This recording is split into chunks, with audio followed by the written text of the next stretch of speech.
The heart monitor was slowing down, each beep growing fainter than the last. My oncologist had just left the room after delivering the news I'd been dreading for months. Stage 4 pancreatic cancer. 3 weeks, maybe a month if I was lucky.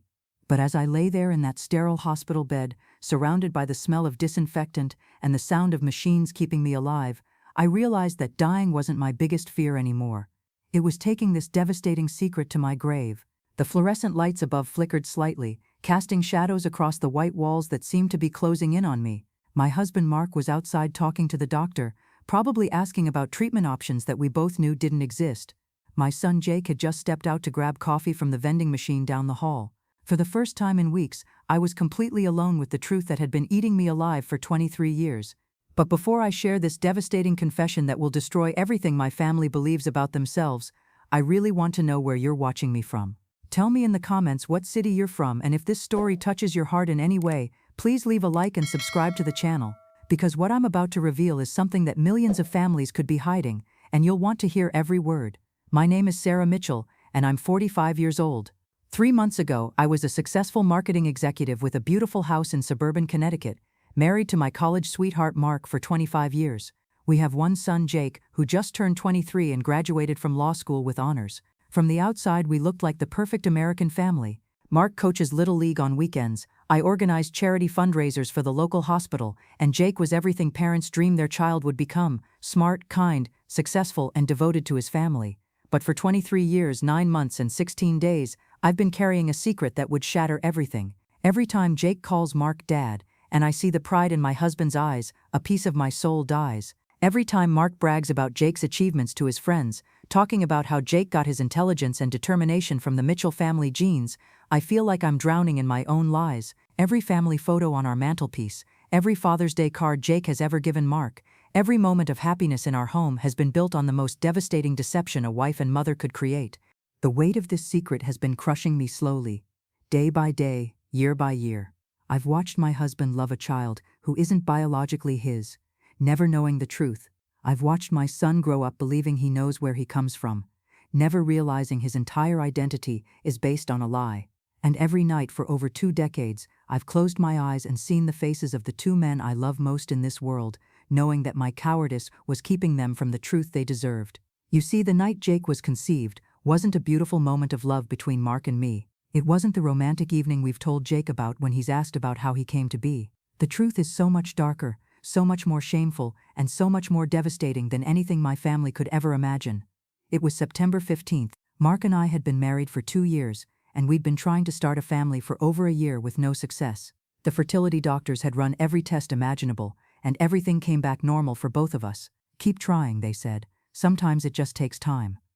But I was getting desperate. I was 22 years old, and all my friends were getting pregnant easily while I charted my cycles obsessively and took my temperature every morning like a woman possessed. That night, Mark and I had gotten into one of the worst fights of our marriage. I can't even remember what started it, something stupid about him working late again, or forgetting to pick up my prescription from the pharmacy. But it escalated into something much bigger. I accused him of not caring about starting a family as much as I did. He accused me of being obsessed and putting too much pressure on us both. Words were said that couldn't be taken back. I stormed out of the house around 9 p.m., got in my car and drove to O'Malley's, the Irish pub downtown where my coworkers and I sometimes went for happy hour. I wasn't planning to do anything except drink away my anger and maybe call my sister to complain about Mark. But that's where I saw him, David Chen. He was sitting alone at the bar, still wearing his business suit from his job at the investment firm downtown. I'd met David twice before at work functions. He was a client of our marketing agency, and we'd had brief professional conversations about his company's advertising campaigns.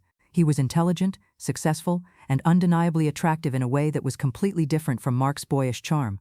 What I didn't know until later was that David was going through his own personal hell that night. His wife of 5 years had just asked him for a divorce that morning, and he'd discovered she'd been having an affair with his best friend for over a year. He was drinking whiskey like it was water, and when he saw me walk in, we recognized each other immediately. "Sarah, right?" he said, raising his glass in a mock toast. "Marketing genius from Henderson and Associates?" "That's me," I replied, sliding onto the bar stool next to him. "And you're David Chen, the man who makes more money than God and drives that black BMW I'm always jealous of in the parking garage." We started talking, first about work, then about life, then about our respective relationship problems. He told me about his wife's betrayal. I told him about the fertility struggles and the fight with Mark. The alcohol was flowing, and for the first time in months, I felt understood by someone. David listened to me in a way that Mark hadn't been lately. He looked at me like I was more than just a desperate woman obsessed with getting pregnant. But what I want to know from you watching this right now is this: have you ever been in a moment where your entire life could change based on one decision? Have you ever felt so hurt, so angry, so desperate for someone to see you as more than your problems that you considered doing something you knew was wrong? Because that's exactly where I found myself at 11:30 that night when David asked if I wanted to continue our conversation somewhere more private. I should have said no. I should have called a taxi and gone home to Mark. I should have apologized for our fight and worked on our marriage like a responsible adult, but I didn't. Instead, I followed David to his car, then to his empty house in the hills, where his soon-to-be ex-wife had already moved out and taken half the furniture with her. What happened next lasted exactly 1 hour and 17 minutes.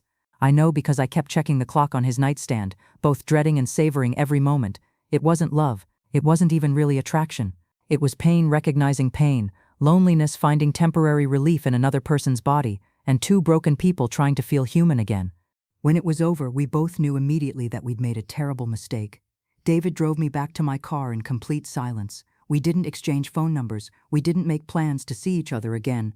We just looked at each other one last time in the parking lot of O'Malley's, and I could see in his eyes the same regret and shame that I felt burning in my chest. I drove home to Mark, who was asleep on the couch waiting for me. He woke up when I came in, and the first words out of his mouth were, "I'm sorry." We held each other and cried and promised to do better. We made love that night for the first time in 2 weeks, and I convinced myself that what had happened with David was just a terrible lapse in judgment that I could put behind me and never think about again. 6 weeks later, I was pregnant. The timing was close enough that it could have been Mark's. We'd been trying so hard for so long that the idea of me getting pregnant from one night with another man seemed impossible. Mark was over the moon. His parents were crying with joy. My parents started planning baby showers and buying cribs. Everyone was so happy, and I told myself that the baby had to be Mark's. It had to be. The alternative was too devastating to even consider, but deep down I knew the timing was too perfect. The fact that I'd gotten pregnant so easily after trying for over a year told me everything I needed to know. This baby growing inside me wasn't the miracle Mark thought it was. It was evidence of the worst night of my life. I thought about telling Mark the truth 1,000 times during those 9 months. I would practice the words in my head while I showered or drove to work. "Mark, there's something I need to tell you about the baby." But every time I tried to say it out loud, I would see his face light up when he talked about becoming a father, and I couldn't destroy that joy. I couldn't destroy us. When Jake was born on June 3, 2000, he had Mark's blue eyes and what appeared to be Mark's nose. Everyone commented on how much he looked like his daddy. Mark cried when he held him for the first time and whispered, "He's perfect, Sarah. He's absolutely perfect." In that moment, I almost convinced myself that maybe I'd been wrong. Maybe Jake really was Mark's son. But as Jake grew older, the resemblance to David became undeniable, not in obvious ways that others would notice, but in small details that haunted me daily. The way Jake's ears curved at the top, the shape of his hands, his laugh, his incredible intelligence that showed itself early. Mark's family was smart, but they weren't brilliant the way Jake was. David, on the other hand, had graduated from MIT at 19 and had 3 patents to his name by the time he was 30. By the time Jake turned 5, I couldn't deny it anymore. He was David's son. Every fiber of my being knew it, and the guilt was killing me slowly. I started having panic attacks in grocery stores when I would see families together. I couldn't sleep without taking pills. I developed a drinking problem that I hid from Mark by keeping vodka in my office and in the trunk of my car. I was falling apart, but I was too afraid to tell the truth because now it wasn't just about one night of infidelity. It was about 5 years of lies. It was about Mark raising another man's child without knowing it. It was about Jake's entire identity being built on deception. The years passed, and the secret grew heavier. Jake started playing baseball like Mark had in college. He inherited what Mark thought were Mitchell family traits. He even started working out with Mark in our garage gym, and my husband would beam with pride talking about how Jake was going to be big and strong like all the Mitchell men. But what really destroyed me was watching the bond between Mark and Jake grow stronger every year. Mark taught Jake how to ride a bike, how to throw a curveball, how to tie a tie, how to drive a stick shift. He helped him with homework every night and attended every single one of his baseball games and school plays.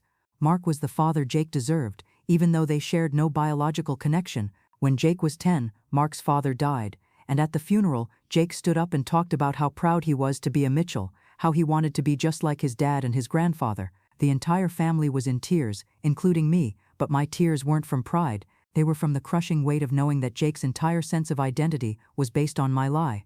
I considered telling the truth so many times over the years. When Jake was 13 and started asking questions about genetics for a school project, when he was 16 and needed medical history for a sports physical, when he was 18 and applying to colleges, writing essays about his family heritage and the Mitchell family values that shaped him.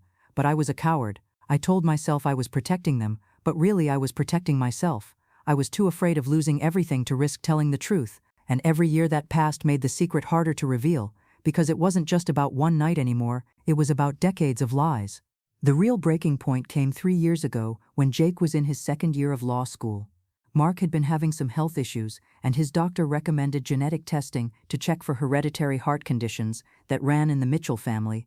Jake volunteered to get tested too, saying he wanted to know if he was at risk for the same problems his dad might have. I couldn't let that happen. I told them I thought genetic testing was unnecessary and expensive, that we should focus on Mark's health without worrying about things that might never happen. I made up stories about privacy concerns and insurance discrimination. I did everything I could to talk them out of it, and eventually they dropped the idea. But I knew it was only a matter of time before the truth would come out somehow.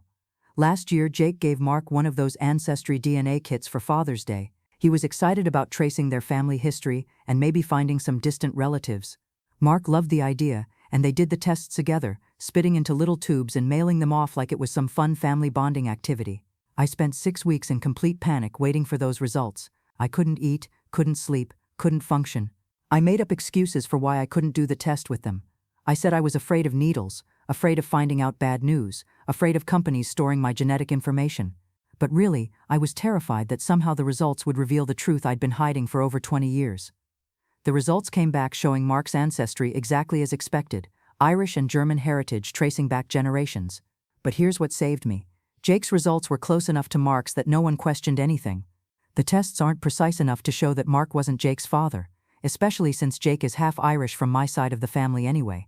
Mark and Jake spent hours looking at their results, talking about their shared genetic heritage, completely oblivious to the truth, but I knew, and the guilt was eating me alive more than ever.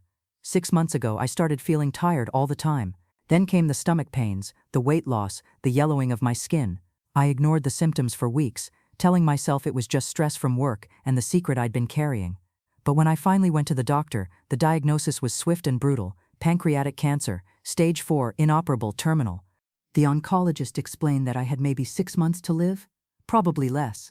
Mark and Jake were devastated. They immediately started researching treatment options, clinical trials, alternative therapies. They were ready to spend our entire life savings to keep me alive for even a few extra months. They were planning to take time off work to care for me. They were talking about making every moment count. And all I could think about was that I was going to die with this secret, and they would never know the truth. For the past 6 months, I've been having conversations with Mark and Jake that I know will be our last. We've been sharing memories, telling stories, talking about our hopes and dreams. Jake has been telling me about the girl he's been dating, Sarah. Yes, he's dating a girl with my name, and how he thinks she might be the one. He talks about wanting to have kids someday and raise them with the same values Mark raised him with. Mark has been sharing stories about our early marriage, about the day Jake was born, about how proud he is of the family we built together. He keeps saying that even though I'm dying, he feels like the luckiest man in the world because he got to spend 25 years married to me and got to raise the most incredible son any father could ask for. And every single one of these conversations is like a knife in my heart because I know they're built on a lie that I created and maintained for over 2 decades. 3 weeks ago, when the doctors told me I only had a month left, I made a decision. I couldn't die with this secret. Mark and Jake deserved to know the truth, no matter how much it would hurt them, no matter how much it would change everything they believed about our family and themselves. But I'm scared. I'm scared that Mark will hate me for the rest of his life. I'm scared that Jake will have an identity crisis and never recover from learning that his entire sense of self was based on a lie. I'm scared that I'm about to destroy the 2 most important relationships in my life, in my final weeks on Earth. If this story is shocking you and you want to hear how this confession ends, hit that subscribe button because the next part will break your heart. But here's what I need you to understand. The worst part isn't that I cheated on my husband 23 years ago. The worst part isn't even that Jake isn't biologically Mark's son. The worst part is that I've watched Mark love Jake with every fiber of his being for over 2 decades, never knowing that he was loving another man's child. I've watched Jake grow up believing he inherited Mark's strength, Mark's values, Mark's family history, never knowing that half of his genetic makeup came from a man he's never met. David Chen moved to Seattle 2 years after that night at O'Malley's. His divorce was finalized, he started a new life, and as far as I know, he has no idea that he has a son. He's probably married to someone else by now, maybe has kids of his own. The 3 times I looked him up on social media over the years, he looked happy and successful. He has no idea that his one night with a broken married woman resulted in a child who grew up 3,000 miles away, calling another man dad. Yesterday I asked Mark and Jake to come to the hospital together because I had something important to tell them. They're expecting me to talk about funeral arrangements, or final wishes, or where I want to be buried. They have no idea that I'm about to tell them something that will change both of their lives forever. Mark is 57 years old, and he's spent the last 23 years believing he's Jake's biological father. He's told everyone he knows about his brilliant son who's going to be a lawyer. He's coached him in sports, helped him with homework, taught him how to be a man. Every major decision Mark has made for the past 2 decades has been influenced by his role as Jake's father. His entire identity is built around being a husband and a dad. Jake is 23 years old, and he's spent his entire life believing he's a Mitchell. He's proud of his Irish heritage that he thinks he inherited from Mark's side of the family. He's chosen career paths based on what he thinks are his genetic strengths. He's told his girlfriend about the family traits he wants to pass on to their future children. He calls Mark's parents Grandma and Grandpa and considers himself part of the Mitchell family legacy. In about an hour, I'm going to destroy all of that. I'm going to tell Mark that the night Jake was conceived, I was with another man. I'm going to tell him that our son, the boy he's raised and loved and been so proud of, isn't biologically his. I'm going to tell Jake that his real father is a man named David Chen, who lives in Seattle and has no idea he exists. I don't know what's going to happen next. I don't know if Mark will forgive me or if he'll hate me for the rest of his shortened life. I don't know if Jake will have a breakdown or if he'll want to find David or if he'll never speak to me again. I don't know if this truth will bring them closer together or tear them apart forever. But what I do know is that I can't die with this lie between us. I can't let Mark spend the rest of his life not knowing the truth about the child he raised. I can't let Jake go through life not knowing where he really came from. And I can't go to my grave being the only person who knows the real story of our family. The truth is that Mark has been the best father Jake could have ever had, blood relation or not.